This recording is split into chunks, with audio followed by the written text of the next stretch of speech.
traders, I'm producing this 2 hours for the US markets have shut because I'm away for 10 days. Back at my desk on the 31st. We have had a weak day, but it depends on where we close. If we can close above 10,900 or ideally above 11,000, these two bottoming tails on these charts look as if we could work our way up. If you look at where we are down here, I'm looking at November, December prices. If we can hold, we came down here and held this area here, moved back up, sold off. If we can hold this area here, it's a higher low with a hammer, with a gap to the 8. Now, it's tradable on a break of the hammer, as long as A, you're prepared to put the stop down there, below 10,800, and B, there's no news that comes along and to stir this up. I think that's the reason why traders are not, at the moment, showing that they're prepared to hold this. But like I said, we're 2 hours off the US close. You need to take a look at how this looks over the weekend. But any kind of bottoming tail down here, as long as it's a reasonable bottoming tail off of this area here, it does look as if this can move up. We've got a gap to the 8. At some stage we're going to need to retest the 8. So if this holds, I expect to come back on the 31st and at least have retested up here, if not be up here. Okay, the danger is we get up here and this is major resistance and then we see another leg down. But for the moment this is a hammer. A higher low with a hammer could take us right back up. But let's see how we go.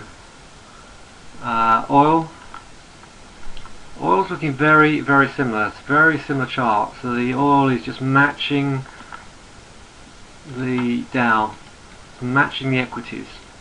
You can see when you look at this chart here, it is effectively finishing here is right on this major level. So we start to break up here, and we're going to come back to 85 and possibly back to at least 90.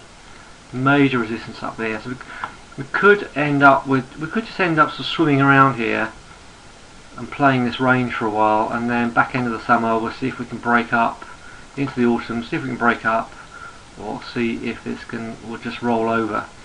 Don't forget, once you break down on the 50 MA, the first retest of the 50 MA is a fade, is a bounce. So let's just see how that happens. But if this flaps around here, you could find the 50 MA just drifting down.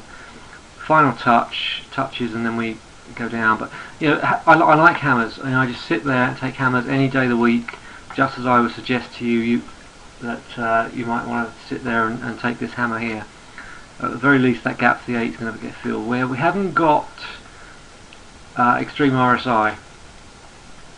So the other sort of bearish scenario is that this hammer just creates a bit of a pullback to the 8, and we can't get through the 8, and then we reach further lows. But on the face of it, if we get up here and start closing above this major area, close above the 8, then this will prove that this high low and this second hammer is going to go. The other thing I always find as well is once you get a hammer, you quite often get a retest of the hammer, and that's exactly what this is.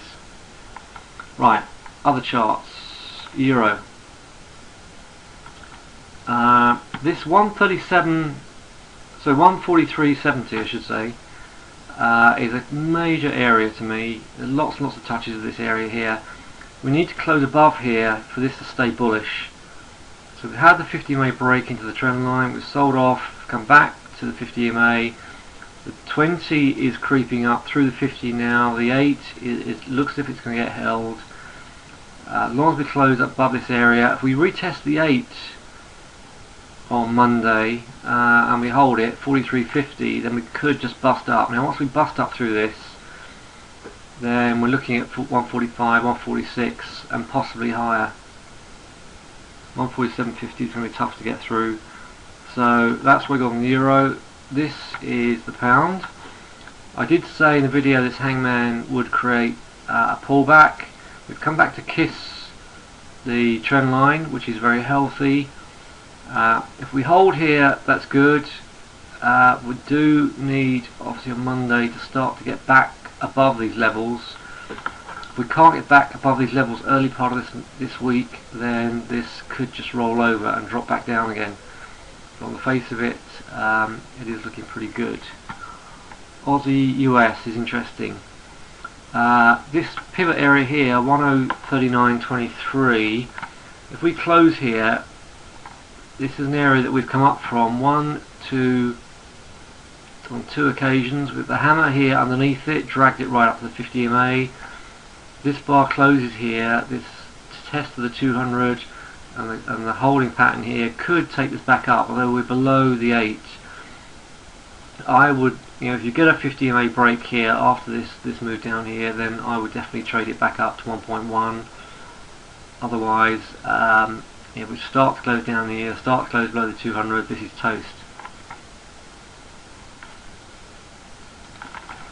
Have a look at this Aussie CAD, because this is a hammer on the sitting on the 50 EMA with all moving averages below it.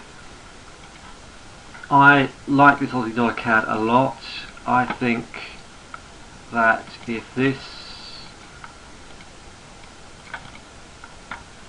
area here holds, and we could start to bust up here. However, the danger is that we start to break down here on Monday and it doesn't stop. The fact we can't get through this trend line at the moment, the fact we're making lower lows, could mean that this could just collapse. I've seen that stocks with the same pattern very recently, and it just it couldn't get through the trend line. We've got a lower low down here, and we have got a slightly lower high. So that could be the little subtle trigger that tells you that this is not all it seems. But I would, to play safe, I'd keep this on my watch list. See if we make a higher close, and then trade it to the upside. Otherwise, I wouldn't trade it to the downside because of the 200. Okay, that's the Aussie CAD. Keep an eye on this New Zealand US dollar, because this could be a nice stopping bar. Look at this level here, 81.72. We're between the 50 and the 200, so I don't want to trade it. Keep it on your watch list, because if this gets back here, this could be a shoulder, head, shoulder, and a break up through 83.70 could take that right back up to 88 and beyond. So keep an eye on the New Zealand US. Euro pound, this is a potential triple bottom here. This could be, if this makes a higher low and this holds, so we're closing above the 200, this could be a very powerful signal. This is getting ready to gear up to go. This looks to me, a new low on this little run, the close above. This is a hammer-like bar. This could be very, very positive for the euro pound. So if we start to get a 50 EMA break, two 50 EMA breaks here that failed, you get a third one under this apex. This could go right back up here. I would keep a very, very close eye on this euro pound. It's made a higher high up here, a higher low. This could be really gearing up to get back up to possibly even to parity. Another one to add to your watch list, Swissy yen. 96.26 is holding really, really well. Watch for a close above 99, because that one could power right back to those highs. However, if it fails that level and you get a tight stop, I would trade that down to 92. If you can't get a tight stop, leave it, because you get trapped in the 50 and the 200. I still rate this pound Aussie dollar. I just think this pound Aussie dollar's paused today, waiting for the 8 to come around. This reversal bar up here, it is a potential reversal bar, I will grant you, but it's inside of yesterday's bar, which makes me think it's just a consolidation and not a sell-off. I mean, there's the major resistance. So the moment we're trapped in this range, I think a few more days in this range and we could bust up. And who knows, if we get above that trend line, it could run and run and run. Alright, this pound Aussie dollar has been seriously weak for a long time, and it could well just be consolidating, ready to come up. Okay.